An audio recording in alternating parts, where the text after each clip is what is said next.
এখানে আমাদের পঞ্চম বল্লী পাঠ শেষ হলো। এরপরে আমাদের ষষ্ঠ বল্লীর পাঠ শুরু হবে। ষষ্ঠ বল্লী, স্থান আলমবাজার মঠ, বর্ষ 1897 খ্রিস্টাব্দ, মে মাস। স্বামীজির শিষ্যকে দীক্ষা দান, দীক্ষার পূর্বে প্রশ্ন। এই ষষ্ঠ বল্লীতে কী কী বিষয় নিয়ে আলোচনা হবে সেইগুলোই বলা হচ্ছে। যে দীক্ষার পূর্বে প্রশ্ন, স্বাভাবিকভাবে আমাদের সকলেরই দীক্ষার পূর্বে কিছু প্রশ্ন ছিল মনে, সেরকম শিষ্যেরও মনে প্রশ্ন ছিল। সেই বিষয়ে প্রশ্ন, যজ্ঞসূত্রের উৎপত্তি সম্বন্ধে বেদের কথা। শিষ্য হচ্ছেন ব্রাহ্মণ, তাই সেই যে যজ্ঞসূত্র, সেই যজ্ঞসূত্র কিভাবে উৎপত্তি হয়েছে সেই বিষয়ে শিষ্যের মনে প্রশ্ন ছিল। সেই কথাও এসেছে। আপনার মোক্ষ ও জগতের কল্যাণ চিন্তনে যাহাতে সর্বদা মনকে নিবিষ্ট রাখে, তাহাই দীক্ষা।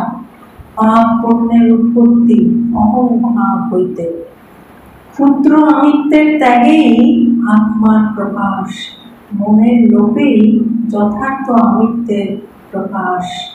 সেই আমির স্বরূপ কালে নাত্মনি বিন্দতি। স্বামীজি দার্জিলিং হইতে কলিকাতায় ফিরিয়া আসিয়াছেন। এর আগে তিনি দার্জিলিংয়ে গিয়েছিলেন, কলকাতায় ফিরেছেন, আলমবাজার মঠে অবস্থান করিতেছেন। গঙ্গা তীরে কোন স্থানে মঠ উঠাইয়া লইবার জল্পনা হইতেছে। শিষ্য আজকাল প্রায়ই মঠে তাহার নিকটে যাতায়াত করে ও মধ্যে মধ্যে রাত্রিতে অবস্থানও করিয়া থাকে।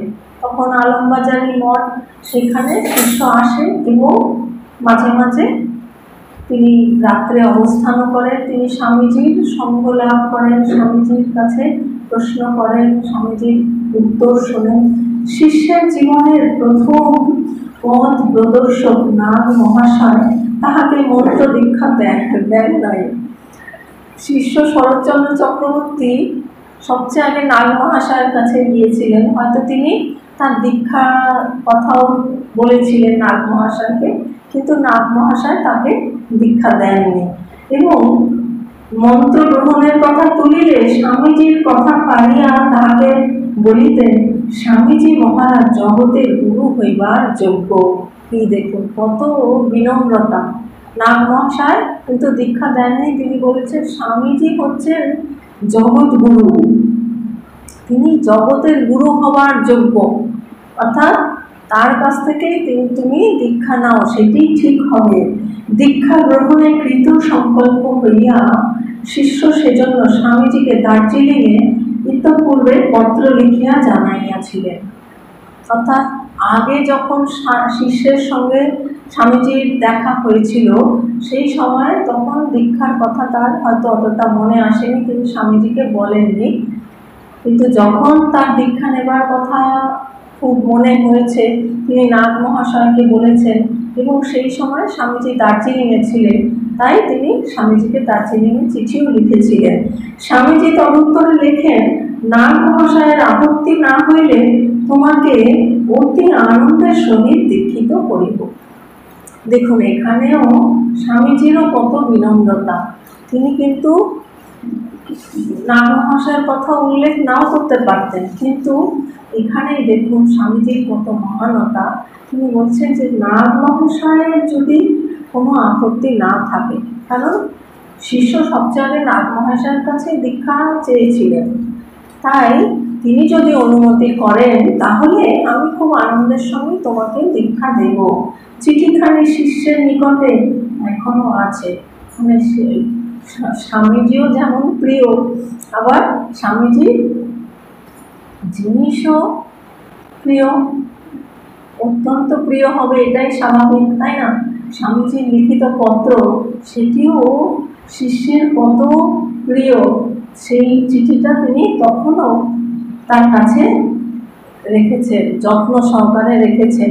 সেরকম আমাদেরও হয়তো আমরা গুরুকে কখনো কোনো চিঠি দিয়েছি, তিনি যে উত্তরে আমাদের চিঠি দিয়েছেন সেটিও আমাদের কাছে কত প্রিয়, আমরা সেটি কত যত্ন সহকারে রেখে দিয়েছি, সেগুলো এখনো রাখা আছে, তাই না?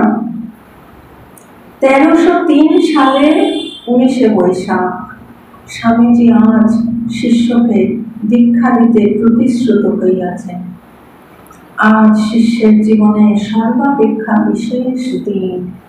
এই দীক্ষার দিনটা কিন্তু একটি সকলের জীবনে কিন্তু একটি অত্যন্ত বিশেষ দিন, এবং এটি একটি খুব গুরুত্বপূর্ণ দিন, জীবনের একটি উল্লেখযোগ্য দিন, শ্রেষ্ঠ দিন। শিষ্য প্রত্যুষে গঙ্গা স্নানান্তে কতকগুলি লিচু ও অন্য দ্রব্যাদি কিনিয়া বেলা 8টা আন্দাজ আলমবাজার মঠে উপস্থিত হইয়াছেন। এই প্রসঙ্গে আমাদেরও সকলের দীক্ষার দিনটি একবার স্মরণ হয়ে যাবে, তাই না? আমাদের দীক্ষার দিনটি কীরকম ছিল, সেই দিন আমরা কি করেছিলাম, সকালবেলা উঠে কি করেছিলাম, গঙ্গা স্নান করে গুরু সমীপে উপস্থিত হয়েছিলাম, তার আগে আগে কি করা হয়েছিল, সেই কথা স্মরণ করাও কিন্তু অনেক কল্যাণকারী। শিষ্যকে দেখিয়া স্বামীজি রহস্য করিয়া বলিলেন, আজ তোকে বলি দিতে হবে না? জিজ্ঞাসা করছেন যে তোকে তো আজকে বলি দিতে হবে, তাই না? স্বামীজি শিষ্যকে ওই কথা বলিয়া আবার হাস্যমুখে সকলের সঙ্গে আমেরিকার নানা প্রসঙ্গ কহিতে লাগিলেন। ধর্ম জীবন গঠন করিতে হইলে কিরূপ একনিষ্ঠ হইতে হয়। ধর্ম জীবন হচ্ছে শ্রেষ্ঠ জীবন, সেই জীবনের জন্য আমাদের কীরকম ওয়ান পয়েন্টেডনেস, একনিষ্ঠ হতে হবে। অর্থাৎ আমাদের জীবনের উদ্দেশ্য একটি, সেই জ্ঞান লাভ করা, ঈশ্বর লাভ করা, সেটি আমাদের জীবনের একমাত্র উদ্দেশ্য। তাই কিরূপে একনিষ্ঠ হইতে হয়, একটাই নিষ্ঠা, অর্থাৎ সেই ঈশ্বরের নিষ্ঠা, সেই জ্ঞানের নিষ্ঠা, সেই নিষ্ঠা কী করে লাভ করতে হয়। গুরুতে কিরূপ অচল বিশ্বাস ও দৃঢ় ভক্তিভাব রাখিতে হয়, গুরু বাক্যে কিরূপ আস্থা স্থাপন করিতে হয়, এবং গুরুর জন্য কিরূপে প্রাণ বিসর্জন দিতে হয়, প্রস্তুত হইতে হয়। এই সকল প্রসঙ্গ সঙ্গে সঙ্গে হইতে লাগিল। শুধু গেলাম আর দীক্ষা নিয়ে চলে এলাম, এটাই কিন্তু সম্পূর্ণ কথা নয়। এর মধ্যে আরও অনেক কিছু কথা অন্তর্নিহিত থাকে, আর সেগুলোর মধ্যেই থাকে আমাদের সাধনার সফলতার চাবিকাঠি। সেগুলোই বলছেন যে গুরুতে কিরূপ অচল বিশ্বাস থাকতে হবে, দৃঢ় ভক্তি ভাব থাকতে হবে, গুরু বাক্যে কীরকম আস্থা স্থাপন করতে হয়, এবং গুরুর জন্য কীভাবে প্রাণ বিসর্জন পর্যন্ত দিতে প্রস্তুত থাকতে হয়। এইগুলো কিন্তু আমাদেরও জেনে নেওয়া দরকার। অনন্তর তিনি শিষ্যকে কতকগুলি প্রশ্ন করিয়া তাহার হৃদয় পরীক্ষা করিতে লাগিলেন। এরকম আমরা আরো অনেক উদাহরণ পাই। আমরা উপনিষদে ও কঠোপনিষদে পাই যে যিনি ব্রহ্মজ্ঞ গুরু তিনি হচ্ছেন স্বয়ং যমরাজ। তিনি নচিকেতা শিষ্যকে নানান রকম প্রশ্ন করছেন, প্রশ্ন করে নচিকেতাকে পরীক্ষা করছেন, নানান রকম প্রলোভন দেখাচ্ছেন যে তুমি এই এই বিশ্ব সংসারের সব সসাগরা পৃথিবীর অধিপতি হও, তুমি যত দিন পর্যন্ত চাইবে তত দিন পর্যন্ত বেঁচে থাকো, তুমি পুত্র পৌত্র ধন সম্পদ রাজ্য সুখ ভোগ, এই এই পৃথিবী লোকে যেই সম্পদ যেগুলো ভোগ করা যায় না সেইগুলো আমি তোমাকে দিয়ে দিচ্ছি, অর্থাৎ স্বর্গলোকে যেগুলো ভোগ করা যায় সেগুলো আমি তোমাকে দিয়ে দিচ্ছি, কিন্তু তুমি এই ব্রহ্মজ্ঞানটি চেও না। কারণ দেবতারাও এই জ্ঞান লাভ করতে পারেনি, তারাও কিন্তু এতে দ্বিধাগ্রস্ত হয়েছে, তারাও কিন্তু অনেকে সফল কাম হয়নি। এইগুলো বলেছেন যাতে, এগুলো বলে তিনি শিষ্যের নচিকেতাকে পরীক্ষা করছেন যে এগুলো বলার পরেও নচিকেতার আগ্রহ থাকে কিনা, আর নচিকেতা কীরকম দৃঢ় নিশ্চয় তার কিরকম ছিল, কিরকম শ্রদ্ধা, যে ও দেবতারাও যখন এতে কৃত সংকল্প হতে পারেনি, তাহলে তো সেটাই আমার চাই। দেবতারাও যখন পারেনি, তার মানে এটাই একটা বিশিষ্ট কিছু, যাতে দেবতারাও পুরোপুরি সফলকাম হতে পারেনি, তাহলে সেটাই আমার চাই। তো সেই রকম এখানেও গুরু শিষ্যকে অনেকগুলি কথা বলছেন। আমি তোকে যখন যে কাজ করতে বলবো তখনই তা যথাসাধ্য করবি তো? স্বামীজি শিষ্যকে বলছেন, যদি গঙ্গায় ঝাঁপ দিলে বা ছাদের উপর থেকে লাফিয়ে পড়লে তোর মঙ্গল হবে বুঝে তাই করতে বলি, তাহলে তাও অবিচারে করতে পারবি তো? এখনো ভেবে দেখ, নইলে সহসা গুরু বলে গ্রহণ করতে এগোসে। যেরকম আমরা উপনিষদে পাই যে গুরু অনেক রকম শিষ্যকে পরীক্ষা করছেন, এখানেও স্বামীজিও কিন্তু শিষ্যকে পরীক্ষা করছেন, তাকেও অনেক রকম বলছেন যে দেখ, এগুলো বিচার করে দেখ, এগুলো পারবে কিনা, না হলে গুরুকরণ করতে এগোসনি। এইরূপে কয়েকটি প্রশ্ন করিয়া স্বামীজি শিষ্যের মনের বিশ্বাসের দৌড়টা বুঝিতে লাগিলেন। শিষ্য নত শিরে পারিব বলিয়া প্রতি প্রশ্নের উত্তর দিতে লাগিল। যেমন গুরু তেমন শিষ্য, শিষ্য উপযুক্ত, তাই সবগুলোতেই তিনি সম্মতিসূচক বললেন যে পারিব। বলার পর তারপরে এবার স্বামীজি বলছেন, যিনি এই সংসার মায়ার পারে নিয়ে যান, যিনি কৃপা করে সমস্ত মানসিক আদি ব্যাধি বিনষ্ট করেন, তিনি যথার্থ গুরু। গুরুকে আগে তো সেটি আমাদের জানতে হবে, তবে তো আমরা গুরুকরণ করতে পারবো, তাই না?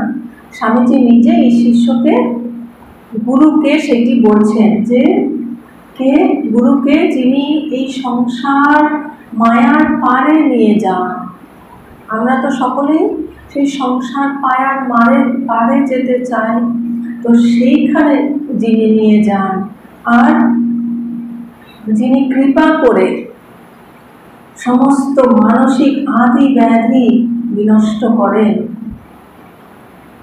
আদি হচ্ছে মনের কষ্ট, মনের রোগ, আর ব্যাধি হচ্ছে শরীরের রোগ। তাহলে এই যে আদি ব্যাধি, এগুলো কেন কেন হয়? এগুলো হয় কর্মের জন্য।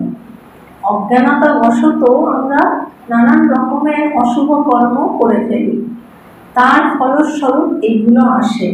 তাই সেইগুলো থেকে মুক্তি লাভ করাই তো শিষ্যের উদ্দেশ্য। সেই জন্যই তো তিনি গুরুর কাছে আসেন বা এসেছেন। তো সেইটি স্বামীজি বলছেন, যিনি কৃপা করে সমস্ত মানসিক আদি ব্যাধি বিনষ্ট করেন।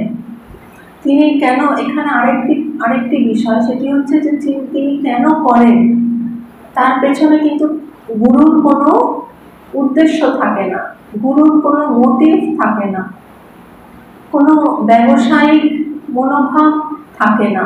তিনি কেন করেন? তিনি কৃপা পরবশয়ে করেন। কারণ যিনি ব্রহ্মজ্ঞ, তিনি তো ব্রহ্মকে উপলব্ধি করে তিনি তো পূর্ণ কাম হয়ে গেছেন, তার পাওয়ার আর অবশিষ্ট কিছু নেই, তার সব পাওয়া হয়ে গেছে। তিনি আত্মকাম হয়ে গেছেন, তিনি পূর্ণ কাম হয়ে গেছেন, তিনি অকাম হয়ে গেছেন, তিনি নিষ্কাম হয়ে গেছেন। তার আর নতুন কিছু পাওয়ার নেই, তার সব পাওয়া হয়ে গেছে। তাহলে তিনি কেন শিষ্যকে এত উপদেশ দেবেন, এত কথা বলবেন? সবটাই হচ্ছে তিনি কৃপা পরবশয়ে। সেই জন্য গুরু কিরকম? তিনি হচ্ছেন অহেতুকী কৃপা সিন্ধু। তিনি কোনো কারণ ছাড়াই কৃপা করেন, কারণ শিষ্যের কল্যাণই হচ্ছে গুরুর উদ্দেশ্য। তিনি আর অন্য কিছু আশা করেন না। তাই বলছেন যে যিনি সমস্ত মানসিক আদি ব্যাধি বিনষ্ট করেন, তিনি যথার্থ গুরু। আগে শিষ্যেরা সমিত পানি হয়ে গুরুর আশ্রমে গমন করত। সমিত পানি এটা যে যজ্ঞ কাষ্ঠ নিয়ে, এটা একটা প্রতীক। অ্যাকচুয়ালি এটা বলার অর্থ হচ্ছে যে কমপ্লিট সারেন্ডার, পূর্ণ আত্মসমর্পণ। ধন মন কায়া সমস্ত কিছু ঈশ্বরের গুরুতে সমর্পণ করে তার কাছে উপদেশ প্রার্থনা করা, তবে তো গুরুর কৃপা লাভ করবার আমরা অধিকারী হব, তাই না? তো সমিত পানি হয়ে গুরুর আশ্রয়ে বহন করত।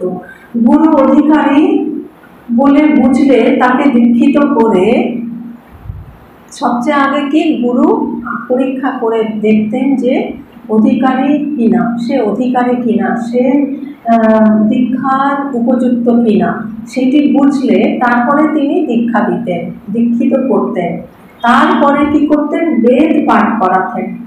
কারণ বেদের মধ্যেই রয়েছে সমস্ত জ্ঞান, তাই না? বেদের মধ্যে দুটি কাণ্ড, কর্মকাণ্ড, জ্ঞান কাণ্ড। সেখান থেকেই বেদ হচ্ছে জ্ঞান রাশি, জ্ঞান ভাণ্ডার। সেই বেদ পাঠ করাতেন, কারণ জ্ঞান না হলে মুক্তি হবে না, সেই জন্য জ্ঞান অর্জন করতে হবে। তাই গুরু বেদ পাঠ করাতেন এবং কায় মনোবাক্য দ্বন্দ্বরূপ ব্রতের চিহ্ন স্বরূপ চিরাবৃত মঞ্জি মেখলা তার কোমরে বেঁধে দিতেন। মঞ্জি হচ্ছে ঘাস, ঘাস দিয়ে এক রকমের মেখলা তার কোমরে বেঁধে দিতেন। ওইটা দিয়ে শিষ্যেরা কৌপিন এতে বেঁধে রাখত। ওটা ধরুন এই যে কোমরে যে দড়ি বাঁধে সেই রকম টাইপের, ওটাতে শিষ্যরা কি করতো? কৌপিনটাকে বেশ শক্ত করে বেঁধে রাখত। সেই মঞ্চে মেখলার স্থানে পরে যজ্ঞসূত্র বা বইতে পড়ার পদ্ধতি হয়। ধীরে ধীরে কালক্রমে সব জিনিসেরই পরিবর্তন হতে থাকে। তো সেই রকমই ওই মঞ্চে মেখলার স্থানে পরে যজ্ঞসূত্র বা বইতে পড়ার পদ্ধতি হয়।